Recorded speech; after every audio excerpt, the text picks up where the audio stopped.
In the small forgotten town of Willow Creek stood an old house, its paint peeling, windows cracked, and door hanging on rusted hinges. It had been abandoned for decades, but rumors persisted that something sinister lived within its walls. The townspeople spoke in whispers of strange noises and shadows that seemed to move when no one was looking. One stormy night, a man named Thomas, newly arrived in town, decided to take refuge in the house after his car broke down. He was desperate to escape the rain, and he thought the old house would provide some shelter until morning. As Thomas stepped inside, the floor creaked under his weight, the sound echoing through the empty rooms. Lightning flashed, illuminating a staircase leading to the upper floor. Dripping with rain, he made his way through the darkness, his flashlight flickering in and out. As he explored, Thomas noticed a series of scratches on the wooden floorboards, almost like claw marks leading to a trapdoor near the back of the living room. He hesitated for a moment, but then reached down to pull it open. The trapdoor groaned, revealing a hidden space below. Inside the dark crawl space lay an old axe, its blade dull but stained with something that looked suspiciously like dried blood. Its handle was covered in deep notches, as if someone had been counting or marking.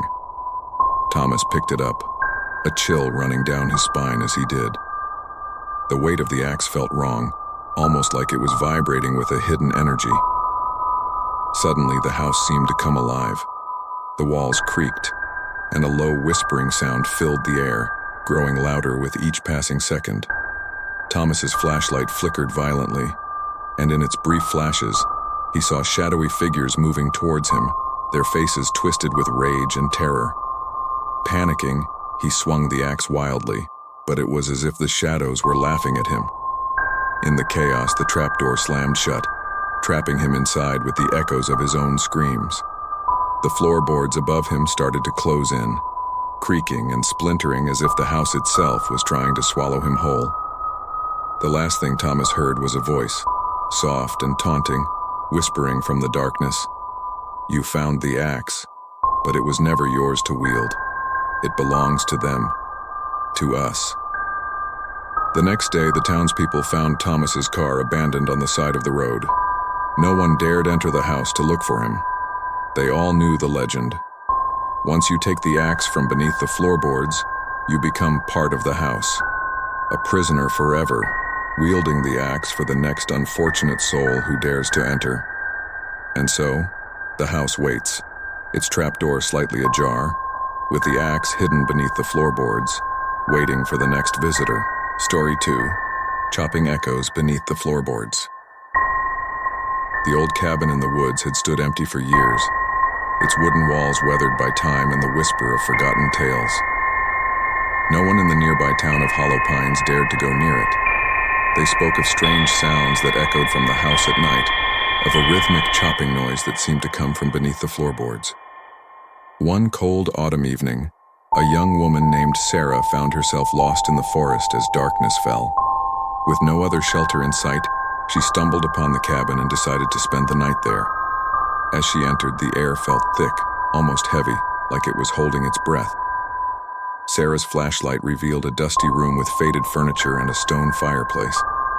As she looked around, she noticed an old rug in the center of the floor, its edges frayed and stained. Something about the rug seemed off, as if it was hiding a secret. Curiosity getting the best of her, Sarah pulled the rug aside, revealing a wooden trapdoor beneath. Just as her fingers touched the edge, she heard it. A distant echo of chopping, slow and deliberate, coming from somewhere deep below the floor. She hesitated, fear creeping up her spine, but the sound grew louder, more insistent. She lifted the trapdoor, revealing a narrow staircase leading into the darkness. Against her better judgment, she descended, each step creaking louder than the last. At the bottom, she found a small, dimly lit room. In the center of the room stood an ancient axe, its blade embedded in a thick, blood-stained log. The echoes of the chopping sound continued, even though the axe lay motionless. It was as if the wood itself was groaning, repeating the noise from a time long past. Sarah reached out to touch the axe, and as her fingers brushed the handle, The room seemed to close in around her. The walls began to pulse, and the floorboards above her started to creak violently. She tried to pull away, but her hand was stuck, glued to the handle as if it had a life of its own. Suddenly, the chopping sound filled her mind, louder and more chaotic, drowning out all thought. She could see flickering images of people, lost souls, trapped beneath the floor, their hands gripping the same axe in a desperate, endless cycle. Each of them had tried to escape the curse, but all had failed, their spirits bound to the wood and the axe forever. Sarah realized the truth too late. The axe wasn't just a tool, it was a trap, a cursed relic that demanded a wielder. And now, as her vision blurred and her surroundings twisted into darkness, she knew that the chopping would never end. The townspeople claimed they heard the echoes that night, louder than ever before. They knew what it meant. Another soul had joined the axe beneath the floorboards, doomed to continue the chopping in an eternal nightmare. And the cabin? It remains in the woods, waiting for the next unsuspecting visitor, the echoes of the axe still ringing out beneath the floorboards. I hope you liked this eerie tale. Let me know if you have any other ideas or if you'd like another story. Story 3, The Mirror's Whisper. Late one autumn night, Sarah found herself rummaging through her grandmother's attic. It was an old, creaky place, filled with dusty boxes, cobwebs, and forgotten memories. Among the clutter, something caught her eye, an antique mirror. It was tall, ornate, and framed in a dull gold with strange engravings winding around the edges. Curiosity piqued, Sarah wiped away the dust and positioned the mirror upright. As she looked at her reflection, she noticed something odd. The room behind her in the mirror was darker, almost shadowed, and the reflection of her face seemed a little off.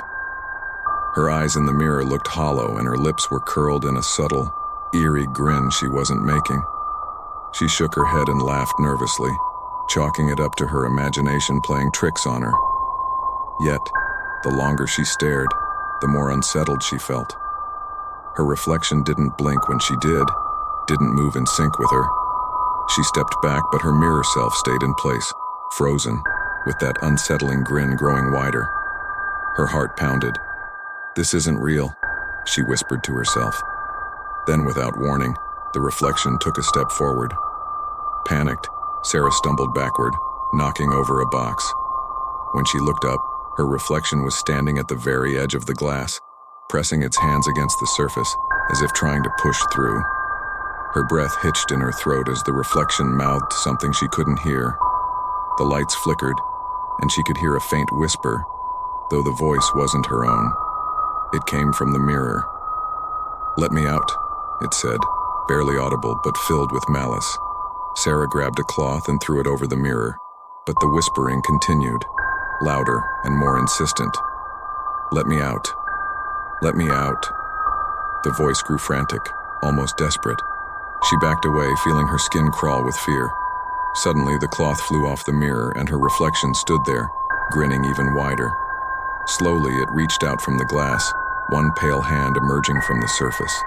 Sarah screamed and bolted for the door, but it slammed shut before she could reach it. The room grew icy cold. The reflection was now halfway out of the mirror, its body grotesque and distorted, like a twisted version of herself. "I need a new place," it hissed. "And you are perfect." In sheer terror, Sarah searched for something, anything to stop it.